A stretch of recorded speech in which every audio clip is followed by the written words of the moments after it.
el país entero, hay que decirlo así, el país entero estuvo a la expectativa de el anunciado discurso del expresidente de la República, doctor Leonel Fernández, que iba a tratar varios temas. El rumor comenzó a decir los posibles temas a tratar. Sin embargo, anoche, a partir de las 8, por una cadena de radio y de televisión, durante 27 minutos, estuvo conversando con El País el expresidente Fernández. Tenemos algunas apreciaciones sobre lo que dijo y lo que no dijo también el expresidente. Para poder entrar en contexto, vamos a escuchar una parte, un tramo importante de lo que dijo anoche el expresidente y luego vamos a emitir nuestras consideraciones. Adelante, producción. Que aún continúa en proceso de evolución y desarrollo, debemos decir que a través de nuestro partido, la Fuerza del Pueblo, sustentamos la necesidad de evitar cualquier derramamiento de sangre que afecte al pueblo venezolano. Por consiguiente, aspiramos a que por medio del diálogo y la búsqueda de consenso se pueda arribar a una paz duradera que garantice la convivencia civilizada entre sus ciudadanos, premisa fundamental para el progreso y el bienestar. Estamos conscientes de que el hecho más reciente que ha contribuido al desenlace actual de la crisis venezolana ha sido el cuestionamiento a la legitimidad de las elecciones presidenciales del 28 de julio del 2024, en las que participé como observador electoral. En esa calidad, en la que actuamos con total imparcialidad y neutralidad, consideramos que no se podía proclamar el triunfo del candidato del oficialismo debido a que no se habían presentado las actas de escrutinio. A esa decisión arribamos luego de diversas consultas con los miembros del panel de expertos electorales de las Naciones Unidas, con representantes del Centro Carter y con el ex canciller de Brasil y asesor del presidente Lula Silva para asuntos internacionales, Celso Amorim. Al ocurrir el proceso electoral en esos términos, recomendamos en nuestras declaraciones finales, citamos, poner en el centro de la consideración nacional un genuino y productivo diálogo político interno entre los propios venezolanos, termina la cita. A eso agregamos, citamos, esta propuesta busca ofrecer un camino hacia la paz, la reconciliación y la estabilidad política en Venezuela y esperamos que pueda ser aceptada y apoyada como una iniciativa pragmática y eficaz para evitar nuevas confrontaciones que impidan el desarrollo económico y social de la sociedad venezolana, termina la cita. Podemos decir con toda modestia que fuimos de los primeros en diagnosticar la crisis de legitimidad que había surgido como resultado del proceso electoral y haber ofrecido un camino de diálogo, de paz y concordia para su solución. Tenemos la convicción de que de haberse aceptado esas recomendaciones que fueron también asumidas por otros observadores electorales, no se habría llegado a las circunstancias actuales. Esto lo aclaramos porque mientras desde nuestras filas gubernamentales se acentúa una supuesta defensa de la democracia, sin hacer referencia a principios y valores relacionados con la soberanía, la integridad territorial y la libre determinación de los pueblos, nosotros la hemos asumido con responsabilidad y entereza desde la génesis misma del conflicto. Hemos sido y seguimos siendo partidarios de la democracia en la República Dominicana y más allá de nuestras fronteras. En el plano nacional, hemos gobernado democráticamente durante 3 periodos de gobierno y nunca, a pesar de las presiones, hemos intentado modificar la Constitución para permanecer en el poder. En lugar de tomar partido frente a las controversias regionales, la República Dominicana ha perdido, durante la actual gestión de gobierno, la oportunidad de convertirse en un foro de resolución de conflictos o en la capital de la paz en América Latina, como se proclamó al término de la Cumbre de Río celebrada en nuestro país en el 2008 al solucionarse la crisis diplomática entre Colombia, Ecuador y Venezuela. Somos del criterio de que toda controversia entre estados debe resolverse en el marco de la Carta de las Naciones Unidas, de la ONU, y en el ámbito regional por la de la Organización de los Estados Americanos, OEA.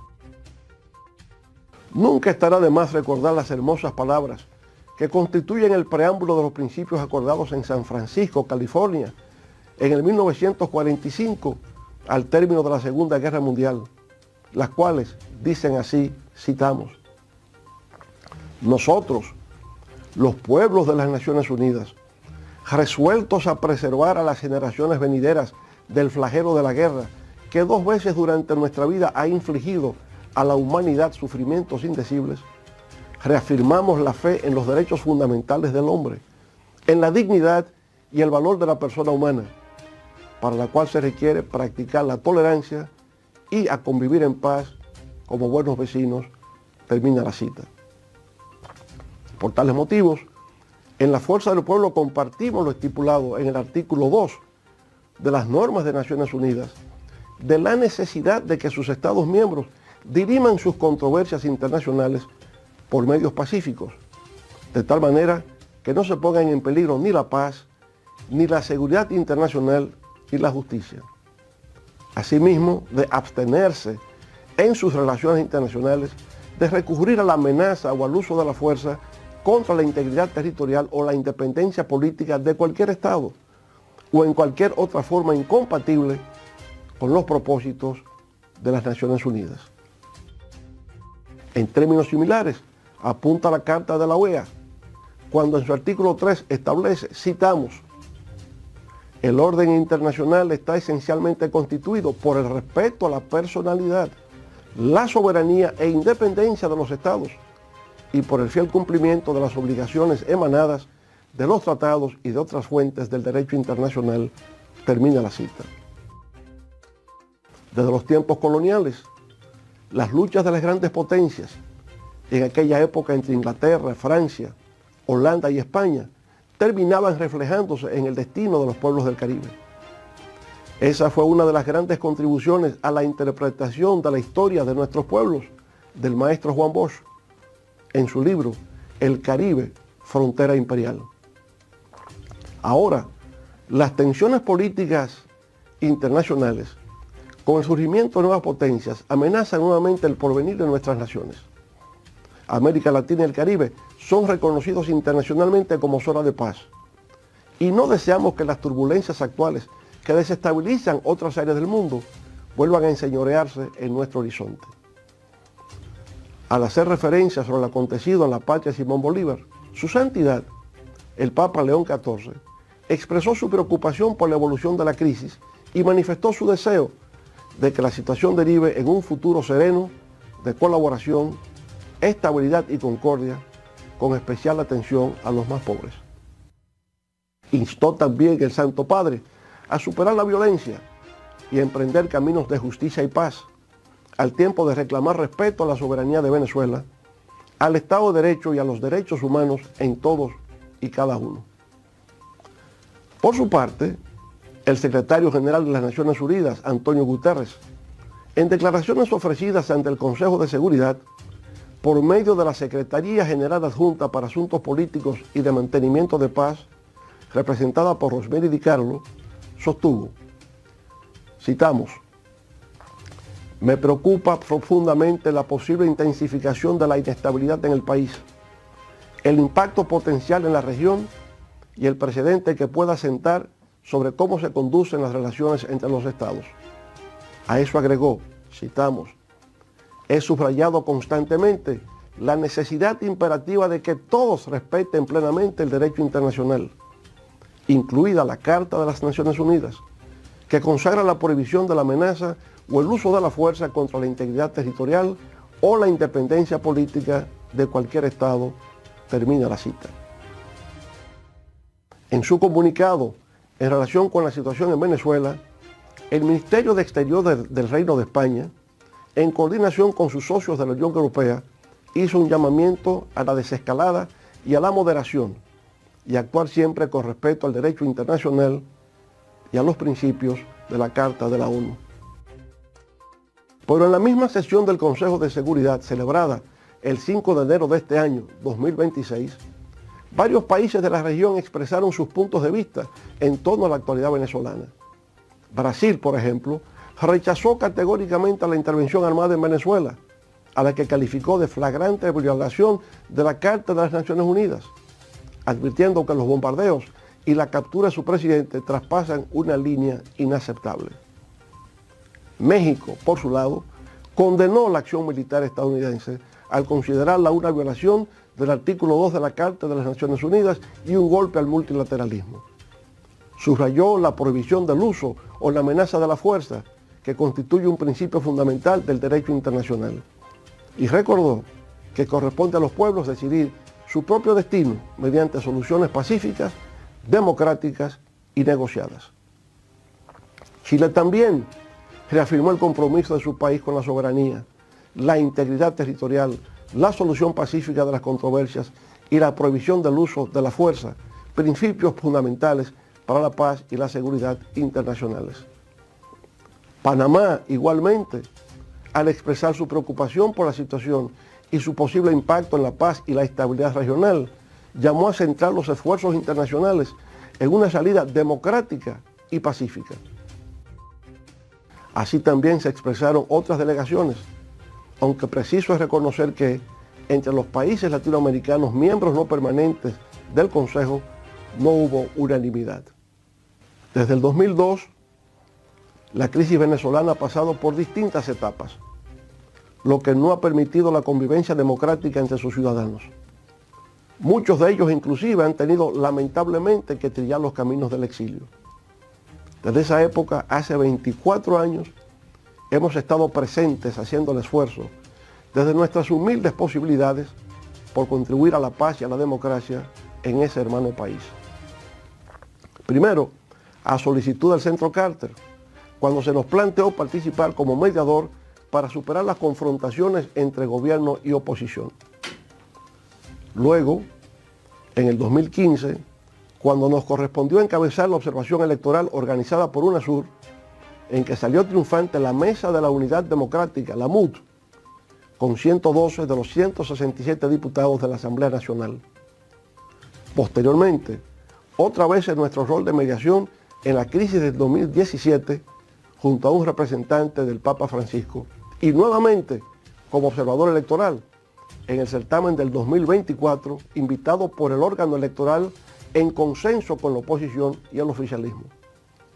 Así pues, durante casi un cuarto de siglo, nuestro papel en Venezuela ha sido el de alguien que, en comunicación con el gobierno y los distintos grupos de oposición, ha actuado siempre de manera desinteresada en favor de la paz, la concordia y la democracia del pueblo venezolano. De eso podemos decir que nos sentimos profundamente orgullosos, pues ha sido también una forma simple y sencilla, pero honesta y profunda, de contribuir a devolverle a Venezuela todo lo que ese país ha contribuido con nuestra República Dominicana, a recibir en su tierra a nuestro padre fundador Juan Pablo Duarte y apoyar a los líderes del exilio en sus luchas por derrocar la dictadura de Rafael Leónidas Trujillo. Miren, señores, un conversatorio histórico, si se quiere, y todo va a depender de la lectura que usted le dé a ese conversatorio de ese zorro de la política dominicana. Digo un zorro porque durante todo el desarrollo del conversatorio observen ustedes lo siguiente. Lo primero, Leonel le envía un mensaje a quienes lo vinculan con el madurismo o el chavismo. Leonel le dice de manera taxativa que él no fue invitado fundamental de Nicolás Maduro. A él lo invitaron varias instituciones del gobierno de Venezuela, el colegio electoral y los partidos involucrados en el evento electoral que todo el mundo sabe cómo terminó. También dice que nunca publicó un informe valorando si fue correcto o incorrecto el proceso. Ahí Leonel deja claro su participación en esa parte. Otra parte, valga la redundancia, del conversatorio es que Leonel se apoyó en varias citas históricas e hizo referencia a instituciones que velan por la estabilidad de los países, la OEA y la ONU, donde él, de manera personal, no aporta nada a eso que dicen esas instituciones. Lo sacó como un elemento referencial para tratar de acomodarlo a la situación que vive Venezuela. Finalmente, hay una parte interesante donde Leonel le desea éxito a la gestión del gobierno nacional con las medidas que está tomando de cara a este nuevo año. Usted diría, bueno, ¿y qué fue lo que dijo Leonel en el discurso tan esperado? Porque aquí hay gente que pensaba que Leonel se iba a volcar en críticas contra el Departamento de Estado norteamericano, vale decir, contra el gobierno de Donald Trump. Eso no pasó. Y no pasó porque parece ser que Leonel Fernández ha logrado descalificar a muchos que lo critican a él con su actitud de observación y de silencio. Necesariamente el que calla no otorga. Posiblemente el que calla evita validar al que habla y no puede demostrar la veracidad de lo que dice. Ahora Leonel ha descodificado el asunto de la hegemonía norteamericana en esta parte del mundo. Quizás de los pocos políticos dominicanos que se dio cuenta a tiempo que el poder norteamericano se deja sentir no solamente en el Caribe y parte de Latinoamérica, sino en República Dominicana. Cometer un desatino y emitir una opinión que quizás moleste al gran socio del norte te sitúa en desventaja con relación a los demás posibles candidatos que aspiran a dirigir al país. ¿Qué es lo que estoy diciendo? Si usted no agrada a los intereses norteamericanos, usted nunca va a ser presidente en este país o en estos países. Venezuela, un monstruo en extensión territorial comparado con el pedazo de isla que tenemos nosotros. Miren lo que acaba de hacer el gobierno norteamericano. Entró y se llevó a Maduro. Y lo había dicho, lo vamos a capturar. En parte de ese conversatorio o discurso, Leonel, de una manera muy sutil, envía el siguiente metamensaje. Hace referencia a la obra de Juan Bosch, El Caribe, frontera imperial. Todo el que ha tenido la oportunidad de leer esa obra sabe el enfoque que hace el profesor Juan Bosch en esa obra con relación al poder de injerencia de los Estados Unidos por este lado del mundo. Leonel está diciendo ahí que los partidos que cometan el error de situarse en una situación de crítica agresiva contra la actitud norteamericana en Venezuela se liquidaron. Se liquidaron, sencillo como eso. Y si usted no está creyendo eso, observe que los partidos que tienen posibilidades, su dirigencia no ha dicho nada. Todo el mundo está callado. Porque usted es dueño de lo que no dice y esclavo de lo que a usted se le ocurre decir. Hay un ejemplo claro para los que dicen que los americanos no inciden en quienes gobiernan o no gobiernan en República Dominicana. Le voy a refrescar la memoria. En el 1965, el gobierno norteamericano, vía el Departamento de Estado, gastó 120 millones de dólares para colocar en este pedazo de media isla 42,000 marines norteamericanos. ¿Y cuál era la idea? Evitar que el profesor Juan Bosch retomara el poder porque no era potable para la sociedad dominico-norteamericana. Era un peligro para los intereses del socio mayoritario. ¿Qué hicieron?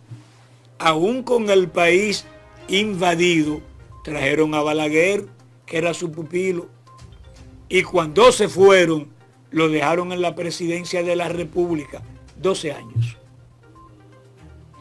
Y Bosch murió consciente de que nunca más iba a pisar el palacio presidencial como presidente. Porque no es verdad que después de gastar 120 millones de dólares para evitar que usted regrese al poder, lo van a dejar ganar en unas elecciones. Pudo votar el país entero por el PRD y Juan Bosch. Y un solo dominicano votar por Joaquín Balaguer y Balaguer ganaba. Porque era lo que estaba en agenda. Y le voy a dar otro dato curioso.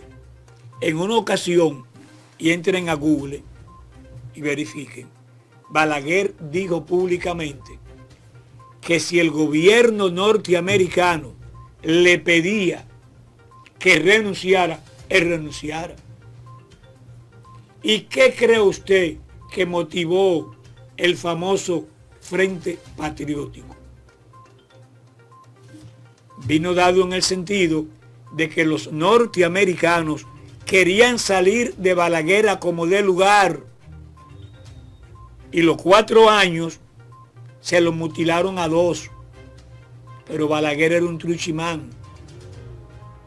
Me voy por la puerta del patio, pero el camino malo va a ser cerrado. Y se cerró el camino malo que Balaguer entendía era Peña Gómez y el PRD.